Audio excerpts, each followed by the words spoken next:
Welcome to డోనీ lakhs. మీరు కొన్ని రోజులుగా జాన్ పాల్ అనబడిన ఈ యొక్క వ్యక్తి, ఈయన ఒక పాస్టర్. ఈయన చేస్తున్నటువంటి వీడియోస్ మనం చూస్తున్నప్పుడు ఇటు ప్రవీణ్ పాడాల్ గారి కోసం, ఇటు క్రైస్తవ్యంలో ఉండేటువంటి క్రైస్తవ పెద్దలు ఎవరైతే ఉన్నారో వారి కోసం, అనగా పాస్టర్స్ కోసం, ఫామ్లో ఉండేటువంటి పాస్టర్స్, పెద్ద పాస్టర్స్, వీరిని టార్గెట్గా మనోడు మాట్లాడుతూ ఉంటాడు. మనోడు ఈ మధ్యన ఏమని మాట్లాడుతున్నాడంటే, ప్రపంచంలో ఎవరికి కూడా బైబిల్ తెలీదు, నాకు ఒక్కడికే తెలుసు అని చెప్పేసి చెప్పుకొస్తా ఉన్నాడు. నాగన్ పాలన పడిన యొక్క సహోదరుడు ఒక మాట అంటాడు, అన్న మీకు ప్రపంచంలో ఎవరికి బైబిల్ తెలియదు, మీకు ఒక్కరికే బైబిల్ తెలుసు అని చెప్పారు. అది ఏ విధంగా మీకు బైబిల్ తెలుసన్నా? ఒక 4 విషయాలు, ప్రపంచంలో ఉన్నటువంటి ఎవరికి తెలియదు మీకు ఒక్కరికే తెలిసినటువంటి విషయాలు 4 విషయాలు చెప్పమంటే ఎర్రముఖం పెట్టి నేను ప్రామాణికంగా చెప్పట్లేదని చెప్పేసి మాట మార్చే ప్రయత్నం చేశాడు. విన్నాను, తర్వాత నా దాంట్లో కూడా అప్లోడ్ చేశాను. ఓకే, అయితే అందులో జాన్ సూరేష్ అన్న అడిగిన ప్రశ్నని నేను మిమ్మల్ని మళ్ళీ అడగాలనుకుంటున్నాను. అడగండి. అదేంటంటే, వాక్యము మాకొక్కడికి మాత్రమే తెలుసు, ఇంకెవరికి తెలియదు అని అన్నారు కదా. అవును, చాలా చోట్ల అన్నారు ఈ మాట, చాలా ఇంటర్వ్యూస్ లో కూడా మీరు అన్నారు. ఇంకా కూడా అంటారు.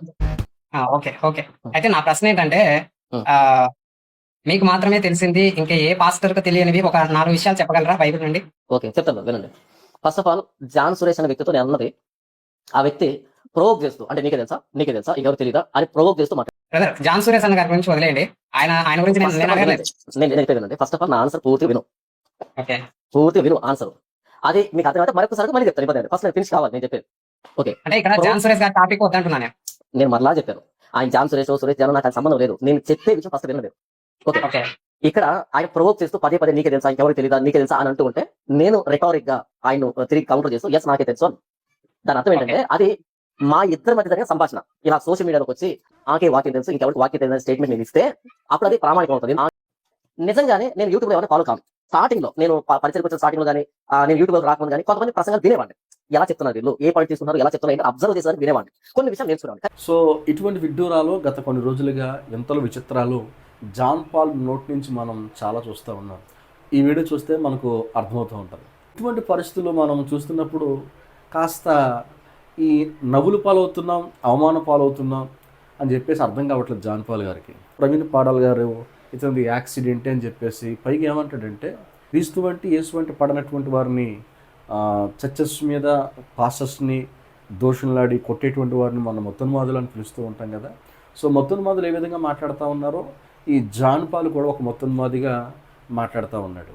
ఇప్పుడు క్రైస్తవులే టార్గెట్ చేస్తే కాస్త వ్యూస్ పెంచుకోవడానికి, హిందువుల యొక్క సబ్స్క్రిప్షన్ పెంచుకోవడానికి కాస్త చిరు ప్రయత్నం అని చెప్పేసి నేను అయితే అనుకుంటా ఉన్నాను. ఎందుకంటే క్రైస్తవులు తిడితే, ఫామ్లో ఉండేటువంటి పాస్టర్స్ని తిడితే హిందువుల యొక్క సబ్స్క్రైబ్స్ పెరుగుతారు, తర్వాత హిందువుల యొక్క వ్యూస్ కూడా పెరుగుతాయి. విజయ్ ప్రసాద్ రెడ్డి గారు ఏ విధంగా హిందువుల యొక్క సబ్స్క్రైబ్స్ని ఏ విధంగా పెంచుకున్నాడో, జాన్ పాల్ కూడా ఆ బాట పెట్టడం సంగతి స్పష్టంగా మనకు అర్థమవుతూ ఉంది. ఈ మధ్యన క్రైస్తవ్యంలో మన ఆంధ్ర రాష్ట్రంలో పెద్ద సేవకుల్లో ఒక సేవకునిగా ఉండేటువంటి షాలేం రాజు గారు, వీరు ఒక 50,000 మంది సంఘాన్ని కలిగి ఉన్నారని చెప్పేసి వారు చెప్పుకొచ్చారు. షాలేం రాజు గారు అన్ఫార్చునేట్లీ ఆయన ఒక వర్డ్ ఆయన మాట్లాడవలసి వచ్చింది. ఎందుకంటే గత కొన్ని వారాలుగా వారికి వాటర్ లేదు కాబట్టి ఈ ప్రభుత్వంలో కూడా మాకు వాటర్ ఇవ్వకుండా ఆపేశారు, పోయిన ప్రభుత్వంలో కూడా ఏదో చేసేస్తారని చెప్పేసి అనుకుంటే వారు కూడా ఆ ప్రభుత్వాల్లో కూడా మాకు ఉపయోగం లేదు, ప్రయోజనం లేదని చెప్పేసి 2 ప్రభుత్వాలను ఉద్దేశించి మాట్లాడినారు షాలేం రాజు గారు. ఈ టైంలో మాట్లాడినటువంటి మాటలు ఏవైతే ఉన్నాయో అది క్లిప్పింగ్ యూట్యూబ్లో హల్చల్ చేస్తూ ఉంది, నా ఛానల్లో కూడా పెట్టాను. సో మొత్తం తన వీడియో చూస్తే, టోటల్ షాలేం రాజు గారి వీడియో మొత్తం చూస్తే 2 ప్రభుత్వాల్లో మా సంఘానికి ఏమాత్రం కూడా ప్రయోజనం లేకుండా పోయింది, ఏమాత్రం కూడా వాటర్ ఇచ్చే విషయంలో అయితేనేమి ఇంకా ఇతరత్ర విషయాల్లో ప్రయోజనం లేకుండా పోయిందని చెప్పేసి వారు చెప్పుకొచ్చారు. ఇప్పుడు కూడా షాలేం రాజు గారు సంఘం అంతటికి కూడా ఈ అనౌన్స్మెంట్ ఇవ్వలేదండి. మీరు నేను చెప్పిన పార్టీకి ఓటు వేయండి, మీరు ఫలానా పార్టీకి ఓటు వేయండి అని చెప్పేసి షాలేం రాజు గారు ఎప్పుడు చెప్పలే. నేను అనుకుంటున్నాను ఇప్పుడు కూడా చెప్పడానుకుంటున్నాను. ఎందుకంటే అతను కాస్త ఎంతో కొంత బైబిల్ జ్ఞానం తెలిసిన వ్యక్తి, ఎంతో కొంత వివేచన ఉండేటువంటి వ్యక్తి ఆయన. సో ఆ రోజున షాలేం రాజు గారు చెప్పారు అంటే తన గుండెల్లో ఉన్నటువంటి ఆవేదన, తన ఆక్రందన, సో సంఘాన్ని చెప్పుకుంటే బాగుంటుందని ఆలోచనతో చెప్పాడు. 2 ప్రభుత్వాల వల్ల మనకు ఒరిగింది ఏమీ లేదు, ప్రయోజనం ఏమీ లేదని చెప్పేసి వారు చెప్పుకొచ్చారు. ప్రస్తుత ప్రభుత్వంలో ఆగిపోయినటువంటి వాటర్ కోసం మాట్లాడేది క్లిప్పింగ్స్ ఏమో వైరల్ అవుతున్నాయి, కానీ లాస్ట్ ప్రభుత్వం కోసం కూడా మాట్లాడిన క్లిప్పింగ్ మాత్రం లేకపోవడం వల్ల అది వైరల్ కాలేదు. ఇప్పుడు లాస్ట్ ప్రభుత్వం కోసం ఈ ప్రభుత్వం కోసం కూడా మాట్లాడినటువంటి క్లిప్పింగ్ మాత్రం ఇప్పుడు యూట్యూబ్లో కూడా ఉంది, అది కూడా మీరు చూడొచ్చు అన్నమాట. సో మీరు గమనించవలసింది ఏంటంటే, షాలేం రాజు గారు ఈ మాట ఎందుకన్నాడు? దేవుని మీద ఆధారపడితే ప్రార్థన చేస్తే దేవుడు సహాయం చేయడా? మనము పొలిటికల్గా ఎందుకు వెళ్ళాలి? రాజకీయం ఎందుకు తీసుకొని రావాలి? మనము ఒక రాజకీయ శక్తిగా వెతికితే వాటర్ వస్తుందా అనేటువంటి ఒక విధానంలో జాన్ పాల్ గారు మాట్లాడుతూ ఉన్నాడు సహోదరుడు. నేనేమంటున్నానంటే, ఆ రోజున షాలేం రాజు గారు మాట్లాడింది పొలిటికల్గా మాట్లాడలేదు. ఇంత గొప్ప శక్తి సమూహంగా మనం ఉన్నాం కదా, ఈ 60-50 వేల మంది కూడా ఓట్లు వేసేవారు కదా. సో మన ఓట్లు వారికి కావాలి, కానీ ప్రభుత్వం ద్వారా పొందేటువంటి లబ్ధి ఏదైతే ఉందో, మన సంఘానికి కావాల్సినటువంటి వాటర్ ఏదైతే ఉందో, ఆ వాటర్ కూడా మనకు అవసరమే కదా, నీడ్ కదా అనే ఒక ఆలోచనతో మాట్లాడారు తప్ప, మనమందరం ఒక శక్తిగా ఎదిగేద్దాం, ఈసారి మనం ప్రభుత్వం మార్చేద్దాం, పలానా పార్టీకి చెప్పిన పార్టీకి ఓటు వేయండి అని చెప్పేసి ఆయన పబ్లిక్ ఏం అనౌన్స్మెంట్ చేయలేదు కదా.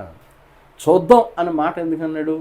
కాస్త ఈ ప్రభుత్వం వారు ఏదైనా సహాయం చేస్తారేమో, ఇంత ఓటింగ్ ఉంది కదా సంఘానికి, దీనికోసమైనా సరే ఎంతో కొంత వారు సహకరిస్తారేమో అనే ఆలోచనతో వారు ఆ మాట అన్నారు.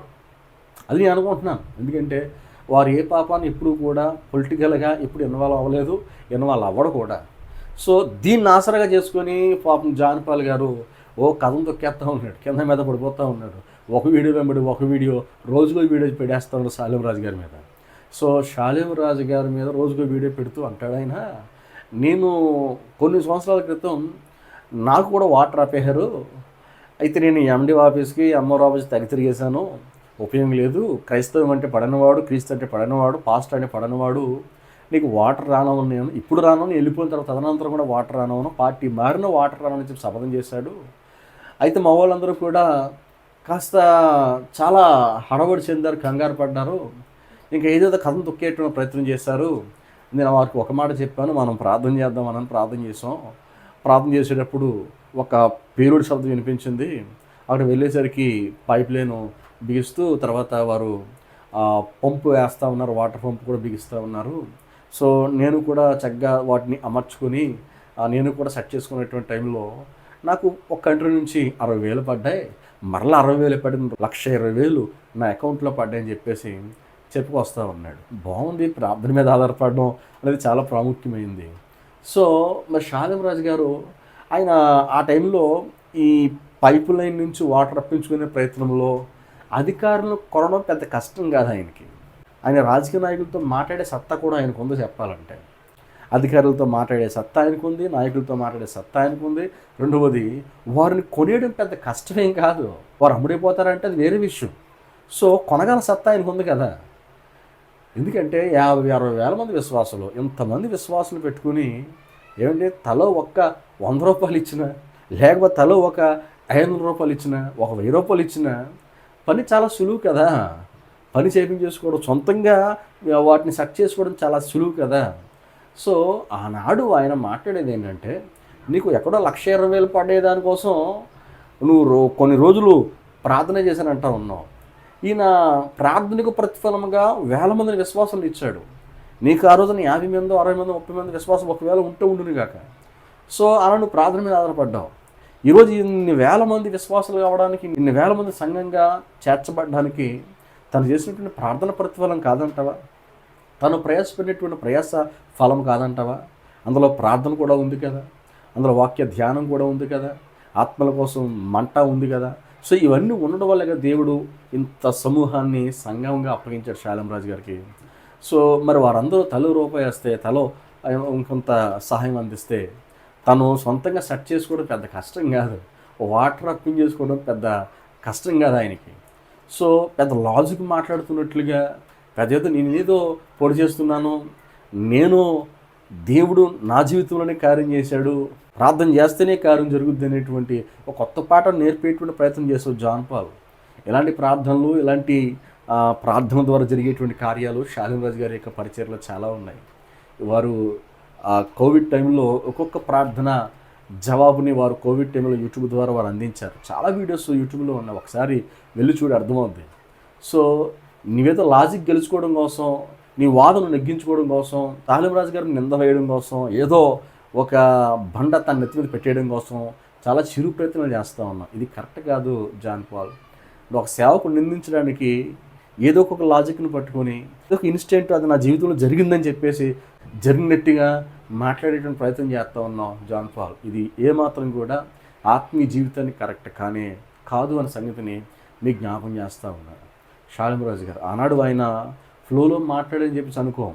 ఎందుకంటే తన బాధను వ్యక్తం చేశాడు. ఏ ప్రభుత్వం వల్ల కూడా, ఏ ప్రభుత్వం ద్వారా కూడా మాకు ఏమాత్రం కూడా లబ్ధి చేకూరలేదని చెప్పేసి. ఎందుకంటే ఈరోజు నాకు ప్రభుత్వాన్ని మనం గెలిపించుకుంటున్నామంటే ప్రభుత్వం ప్రజల కోసం పనిచేయాలనేటువంటి ఆలోచన తపన ఓటు వేసిన ప్రతి ఒక్కరికి ఉంటుంది. సో ఓటు వేసిన ప్రతి ఒక్కడికి అడిగేటువంటి హక్కు కూడా ఉంటుంది, రాజ్యం కల్పించేటువంటి హక్కు. సంఘంలో తన బాధను వ్యక్తం చేసినప్పుడు, తన వాయిదాను వ్యక్తం చేసినప్పుడు దాన్ని మనం పాజిటివ్గా స్వీకరించాలి తప్ప తను ఏదో మీరు ప్రభుత్వాన్ని మార్చేయండి, మనమందరం కూడా నచ్చిన దానికి మీద నేను చెప్పిన దానికి వెయ్యండి ఆయన పబ్లిక్గా చెప్పలేదు కదా, చూద్దాం అని చెప్పేసి అన్నాడు ఆయన. అంటే ఏంటి, ప్రభుత్వం ఈ మాటలు వినైనా సరే కాస్త ఎంతో కొంత వారు చలిస్తారేమనేటువంటి ఆలోచన తనకు ఉండొచ్చు. సో దాన్ని తప్పు ఎట్లా అవుతుంది, ఎట్లా తప్పు పడతావు నీవు? ఆ రోజున యెరూషలేము తగలబడిపోయినప్పుడు ఈ నింద క్రైస్తవుల మీద వేసేస్తే పేతురుతో పాటు కొంతమంది సైన్యం క్రైస్తవులందరూ కూడా నినాదం చేయలేదా? రోమా చక్రవర్తి మీద నినాదాలు చేయలేదా? ఉండేటువంటి హక్కును దక్కించుకోవడం కోసం ఒక మాట చెప్తే తప్పే ఉంది. తన ఆవేదన వ్యక్తం చేశాడు. నువ్వు దాన్ని పాజిటివ్గా స్వీకరిస్తావు, నెగిటివ్గా స్వీకరిస్తావు, నీ ఇష్టం. దీన్ని మనము పెద్ద భూతద్దంలో చూసేసి ఏదో తను ఒక రాజకీయ శక్తికి ఎదగేటువంటి ప్రయత్నం చేస్తూ ఉన్నాడు, ఒక పొలిటికల్ లీడర్గా మాట్లాడుతూ ఉన్నాడు, క్రైస్తవ్యంలోనికి రాజకీయం తీసుకొస్తూ ఉన్నాడు. ఇలాంటి పెద్ద పెద్ద మాటలు మాట్లాడేసి క్రైస్తవ్యాన్ని షాలింరాజు గారు అవాస్తవాలు చేస్తూ ఉన్నాడు.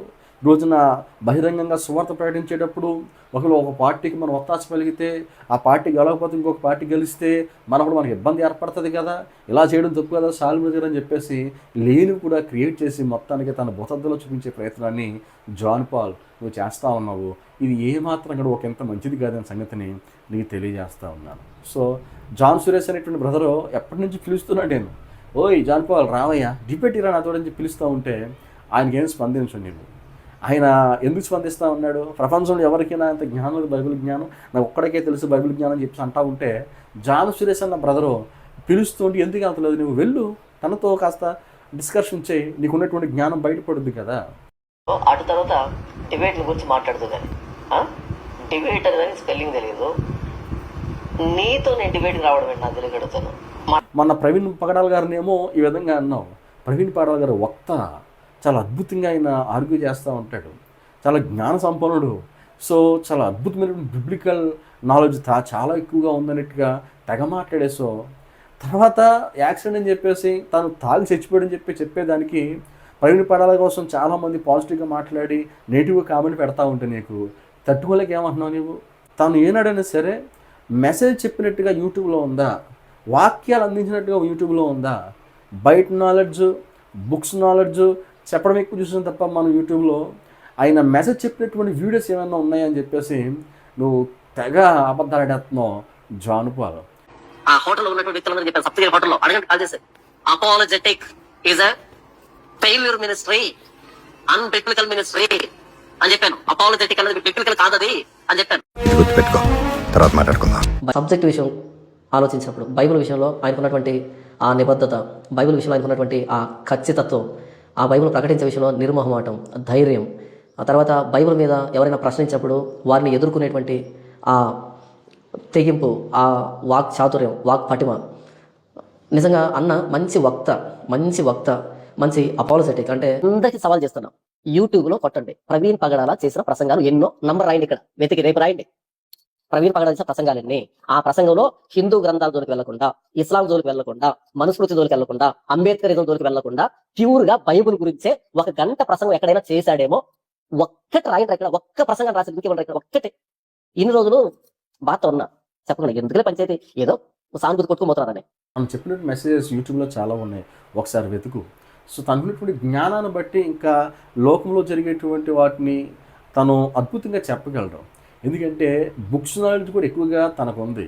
సో తనకున్నటువంటి జ్ఞానాన్ని బట్టి చెప్పేటువంటి వాక్యం ద్వారా వాటిని ఆ వాక్యానికి అనుగుణంగా చెప్పేటువంటి సందర్భాన్ని బట్టి వాటిని గుర్తు చేస్తూ ఉండేవాడు ప్రవీణ్ పడాల గారు. ఇందులో కూడా నువ్వు మెలికి పెట్టేసి నీ వాదన నెగ్గించుకోవడం కోసం ప్రవీణ్ పడాల గారిని బ్యాట్ చేస్తావో, షాలేం రాజు గారిని బ్యాట్ చేస్తావో, ఏసన్న గారిని బ్యాట్ చేస్తావో, ఇంకా ఎందరిని బ్యాట్ చేస్తావంటే చాలామందిని బ్యాట్ చేస్తూ ఉంటావు. ఇప్పుడు బోధకులు అని చెప్పి చిత్రీకరిస్తూ ఉంటావు.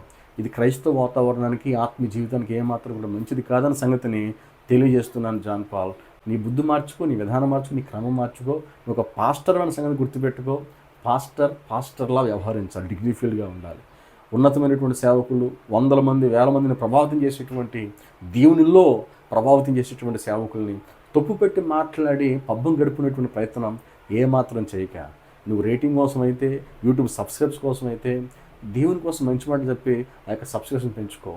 కలర్స్ ఉంటే తప్పకుండా మాట్లాడు. అబద్ధ బోధ, తప్పుడు బోధ ఉంటే తప్పకుండా మాట్లాడు. సో వారు వ్యక్తిగత పరిచర్లోకి వెళ్ళి దూరి వారిని బ్లేమ్ చేయాలని చూస్తే దేవుడు తీర్పు తీస్తారు. చాలా జాగ్రత్తగా ఉండాలి జాన్ పాల్. ఇది కరెక్ట్ విధానం కానీ కాదు.